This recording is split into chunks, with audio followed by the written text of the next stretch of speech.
everybody, it's Natural Me 4C, and today I just want to talk about a few things that you can do during the winter time or cold weather that can help keep your hair healthy. So the first thing I have is moisturizing your hair. You want to make sure that year round you are keeping up on your moisture game.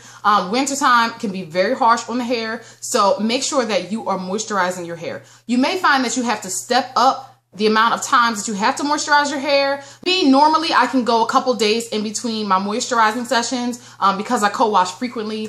But you know, as it's gotten colder out, I kind of have been moisturizing nightly, every other night, something like that, just to kind of keep my hair as hydrated as possible. Now, something that goes along with moisturizing your hair is sealing your hair. So you want to make sure that you're using some kind of sealant product.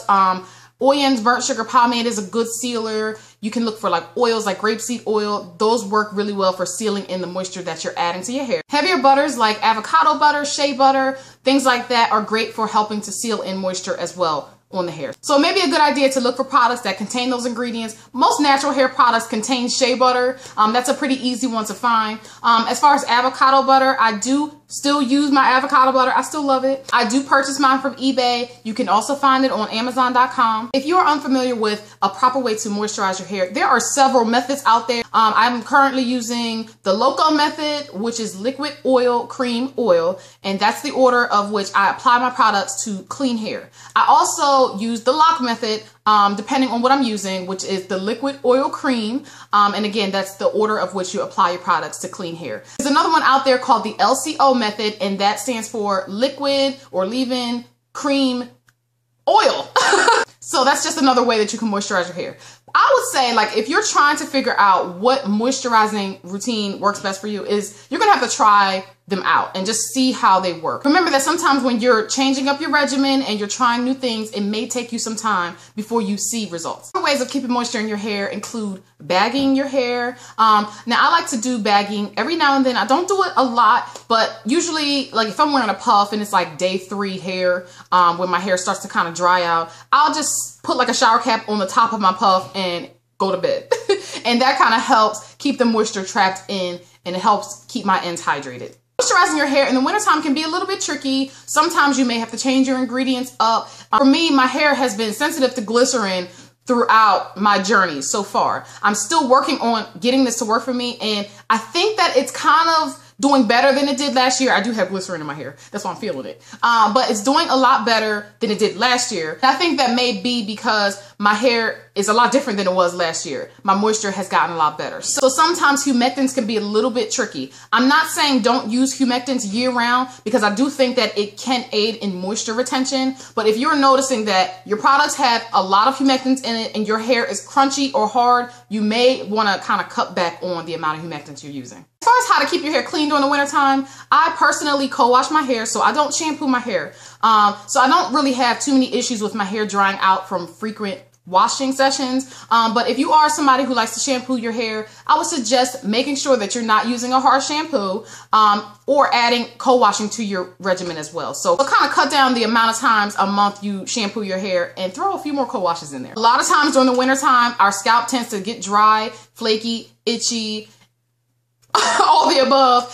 So look into some oils like castor oil, tea tree oil, peppermint oil, the normal ones that kind of help with itching, flaking, inflammation, dryness. Another thing that can help during the wintertime with our hair and preventing it from drying out is making sure we're deep conditioning our hair. I am not one to really deep condition my hair regularly. I need to change that. I've been saying that for a long time, but I get really lazy. So I'm trying to step up the amount of times that I deep condition my hair and make sure that I'm putting that extra moisture in my hair, even though I only co-wash. There's a lot of times an extra step that you have to do on your wash days, but it really does pay off. And a lot of times my hair feels a lot better after I deep condition. So I just need to get it together and do it. Another thing that can be challenging during the wintertime is getting your hair to dry. So if you were one to do a lot of wash and goes, that's me, and also one to like to do your hair and let it air dry, it can be a challenge. You have to kind of change things up, change the time of day that you're doing your hair and stuff like that. So what I've been doing recently is I use my hooded dryer to kind of pre-dry my hair some so that my hair is dry. Also, this helps me get more stretch to my hair when I'm going for twist outs, especially since I'm not really digging wet twist outs and I am loving the dry twist outs. It gets my hair dry quickly and I'm able to style my hair at night, take it down in the morning, which is what I normally like to do. I like to use my hooded dryer, but I don't use it on high heat. My dryer actually doesn't really get warm too much on the low setting, so I'm not at all concerned about any heat damage or anything like that. But on high, it does get pretty hot. So I just stick with the low setting, and I think that that's okay. If you don't have a hooded dryer, that's okay. I don't think that there's anything wrong with using a blow dryer on cool air or low heat and kind of like keeping it away from your strands. I think it's pretty safe to do that. You shouldn't have to worry about heat damage and stuff like that. But with all tools and things that you're using, just use with caution. Okay, so this is probably one of the biggest questions that I get all the time. And it is about protective styling during the winter time and summertime and year round. As you may know, I don't really protective style my hair. My hair is usually out in some sort of way, a wash and go, a twist out, a braid out, a puff. It's never really tucked away unless I kind of get the urge to just give myself a break from detangling or something, and I just tuck it up and then updo.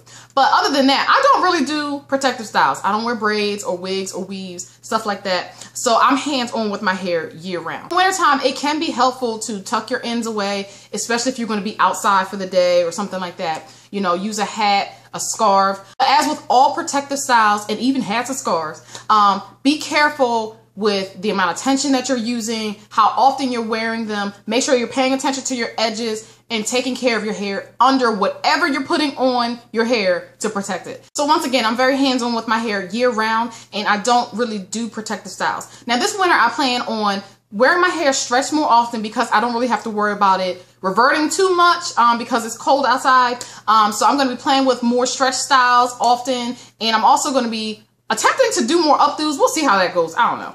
I believe my hair will be fine, just like it was last year. When I'm outside, I'm not outside for like long periods of time in the cold weather, so I don't really have to worry about my hair freezing or anything like that. Okay, so we're almost done. We have to remember that we need to be healthy during the wintertime. A lot of times we eat turkey, we got the apple pie, and you know, the casserole and stuff like that. So we're not really eating as healthy as we do, you know, sometimes during warmer weather. We have to remember to stay hydrated, drink a lot of water, make sure you're still taking your multivitamin, and try to not eat so much cake.